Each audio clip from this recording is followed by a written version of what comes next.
বাংলা নিকেতনে আজকের আলোচনার বিষয় একাদশ শ্রেণীতে সংযোজিত হওয়া নতুন একটি প্রবন্ধ বিড়াল।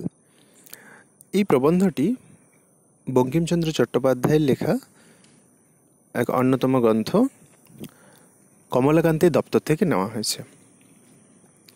তো এখানে কিভাবে গরিব মানুষকে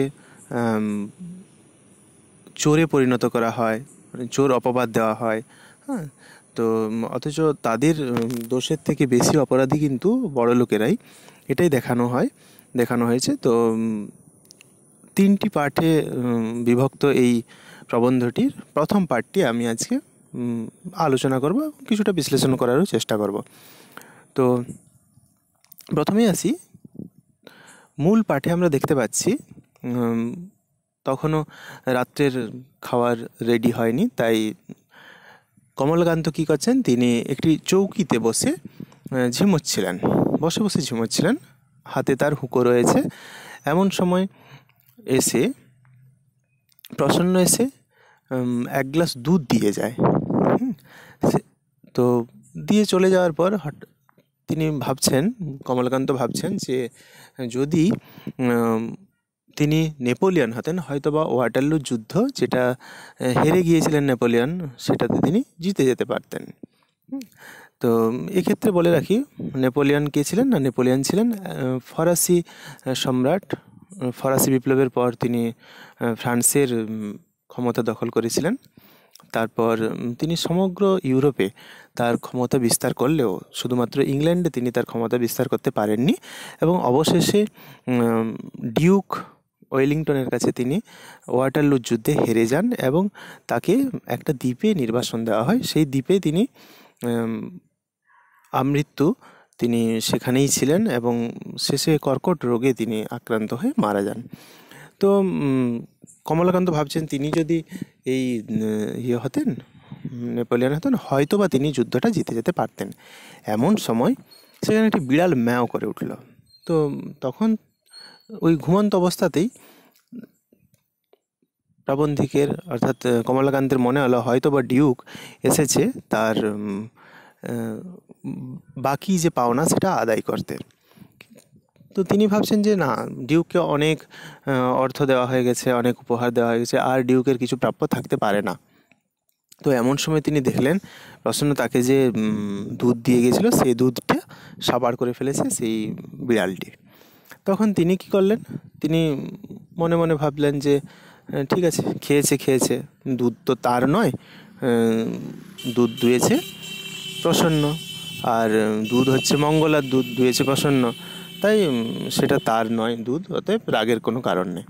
কিন্তু নিয়ম আছে, বিড়াল যদি দুধ খায় তাকে তাড়াতে হয়।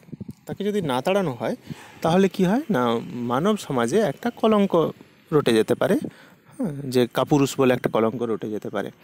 আবার বিড়ালও গিয়ে তার স্বজাতির কাছে তার পৌরুষত্ব নিয়ে প্রশ্ন তুলতে পারে, কমলাকান্তের পৌরুষত্ব। তাই তিনি কি করলেন, খোঁজাখুঁজি করে একটা ভাঙা লাঠি বের করে বিড়ালকে ছুটিয়ে নিয়ে গেলেন। তো ছুটিয়ে নিয়ে যেতে বিড়াল কিন্তু জানতো যে কমলাকান্ত তাকে মারতে পারবে না, তাই বিড়াল কিছুটা পিছিয়ে গিয়ে প্যাট প্যাট করে তার দিকে তাকিয়ে থাকলো, এবং কমলাকান্ত গিয়েই বিড়ালটাকে মারতে চাইলো, কিন্তু মারতে পারলো না। পরক্ষণে সে কমলাকান্ত ফিরে এসে আবার বসলো সেই চৌকিতে। এমন সময় বিড়াল আবার ম্যাও করলো। তখন কমলাকান্ত যেন দিব্য জ্ঞান পেলেন এবং তিনি বুঝতে পারলেন যে হয়তো বিড়াল কি বলতে চাইছে সেটা তিনি বুঝতে পারলেন যে বিড়াল প্রতিবাদ জানাচ্ছে। কীরকম প্রতিবাদ না, বিড়াল বলছে যে তোমরা মাছ, মাংস, দুধ, দই সব কিছু খেতে পারো, তার বেলায় কোনো দোষ নেই, অথচ আমরা খেলেই তোমাদের গায়ে জ্বালা ধরে, অর্থাৎ তোমরা যেন আমাদের মারতে উদ্যত হও। কিন্তু তোমরা যদি তোমাদের কিছু খাবার আমাদেরকে দান করতে, তাহলে কি আমরা চুরি করে খেতাম? তাহলে তো আমরা চুরি করে খেতাম না। এখানে আসলে প্রাবন্ধিক একটু রূপকের আকারে প্রাবন্ধিক দেখাচ্ছেন কি না, আমরা যারা আমাদের সমাজটা যারা একটু নিচু সম্প্রদায়ের লোক বা যারা দরিদ্র, তারা কি না, তারা চিরকাল ধরে বড়লোকের দ্বারা পদদলিত হয়ে এসেছে এবং বড়লোকরাই তাদেরকে চোরে পরিণত করেছে। তারাই আগেকার দিনে যখন চুরি হতো তখন তারা বড়লোকের বাড়িতে সিঁধ কেটে চুরি করতো এবং অবশেষে কী হতো, তার শাস্তি হতো, কিন্তু আসলে সে যদি খাবার পেত, সে যদি খাবার পায় তাহলে সে কেনই বা চুরি করতে যাবে? চুরি করতে যাওয়া তো প্রয়োজন নেই। তাহলে বড়লোকেরা কালোবাজারি করে তাদেরকে এই অবস্থায় পৌঁছে দিয়েছে। সেখানে সে কেন, তাহলে দোষটা তার কোথায়? দোষটা তো যারা বড়লোক তাদেরও দোষ, তাই না? তো বিড়াল ব্যঙ্গ আকারে বিড়াল যেন রূপকের আকারে এই কথাই জানান দিল। তো তারপর বিড়াল বলছে যে তোমাদের জ্ঞান নেওয়ার জন্য কোনো চতুষ্পদী প্রাণীর প্রয়োজন। তোমাদের বিদ্যালয়গুলো বেকার, পাঠ পড়ায় না। তো এইরকম একটা কথা চলছে। এমন সময় তার মনে হলো যেন সে আফিং চাইতে এসেছে, বিড়ালটা যেন আফিং চাইতে এসেছে, ওয়েলিংটন যেন আফিং চাইতে এসেছে।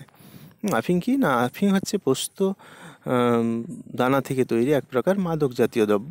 তো সেটা সে চাইতে এসেছে। তো এই ভেবে কমলাকান্ত এইভাবে সেখানে ঝিমোচ্ছে হোঁকা হাতে। তারপর বিড়াল বলছে যে পরোপকার পরম ধর্ম। তুমি যদি পরের উপকার করো তাহলে তোমার ধর্ম হবে। এবারে তুমি আমাকে দুধ খাইয়েছো, দুধ খাইয়ে তুমি আমার উপকার করেছো, এতে কিন্তু আমার থেকে তোমার বেশি লাভ হয়েছে, কারণ তুমি পুণ্য সঞ্চয় করেছো। আর তোমার পুণ্য সঞ্চয়ের পেছনে কে দায়ী? না আমি দায়ী। তাহলে আমার জন্য তোমার কৃতজ্ঞ থাকা উচিত। তো এইভাবে প্রথম পার্টটা শেষ হচ্ছে। বঙ্কিমচন্দ্রের যে বিড়াল প্রবন্ধের যে 3টি পার্ট, তার মধ্যে প্রথম পার্টটা এই কাহিনীতে শেষ হচ্ছে। তো এখানে তাহলে একটাই কথা বোঝা যাচ্ছে যে বড়লোকদের দ্বারা শাসিত হয়ে, শোষিত হয়ে, বঞ্চিত অবস্থায় লাঞ্ছিত হয়ে গরিবেরা চোরে পরিণত হয় এবং তাদেরকে চোর অপবাদ নিতে হয়। কিন্তু আসলে তারা কোনোভাবেই সেটার জন্য দায়ী নয়। তাদের সমাজ, তাদের যে সমাজ ব্যবস্থা, সেই ব্যবস্থায় তাদেরকে চোরে পরিণত করেছে। এখানে বেচারি গরিব মানুষগুলোর কোনো রকম দোষ নেই। তারা পেটের দায়ে, পেটের জ্বালায় তারা অন্যায় কাজ করে থাকে, যদিও তাদের কাছে সেই মুহূর্তে সেটা অন্যায় নয়, কারণ পেটের দায়ে তারা সেটা করে থাকে।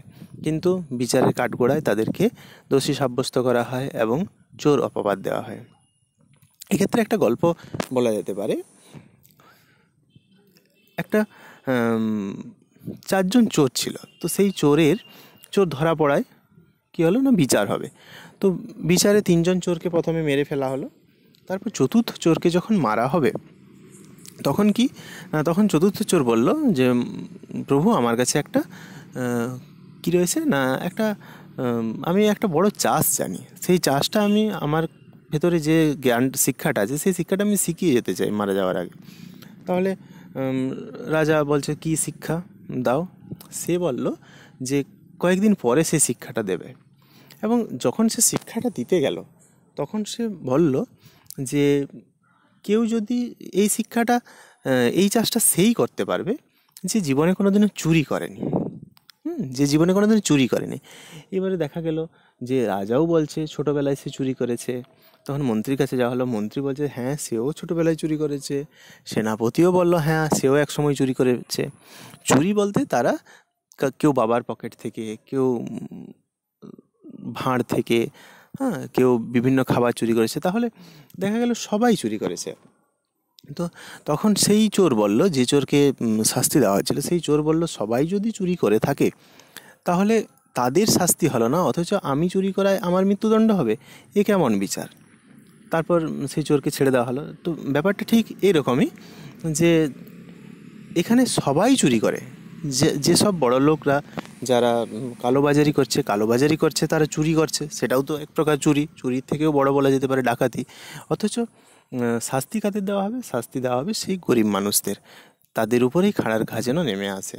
এখানে বিড়ালের মধ্য দিয়ে বঙ্কিমচন্দ্র চট্টোপাধ্যায় আমাদের সমাজের যে যে খারাপ এক প্রথা রয়েছে, সেই যে প্রথার মধ্য দিয়ে সব দিন চিরকাল ধরে জাঁতাকলে পেশায় হচ্ছে দরিদ্র মানুষেরা, সেই কথা তিনি এই প্রবন্ধের মধ্য দিয়ে প্রকাশ করেছেন। তো প্রবন্ধটি সম্পর্কে আর বেশি কিছু বলছি না। প্রবন্ধের তিনটে পার্ট একসঙ্গে আলোচনা করলে অনেক বড় হয়ে যেত ভিডিওটা, সে কারণে আমি এটাকে একটা করে পার্টই ভাগ করলাম। তিনটে ভিডিও আমি আপলোড করব। তো তোমরা চাইলে তিনটে পার্টকে একটা একটা করে দেখে নিতে পারো। এটা প্রথম পার্ট ছিল। তো আর সবশেষে একটাই কথা বলবো, চ্যানেলটা নতুন গ্রো করার জন্য অবশ্যই চ্যানেলটাকে আমাকে সাপোর্ট করবেন, চ্যানেলটাকে সাবস্ক্রাইব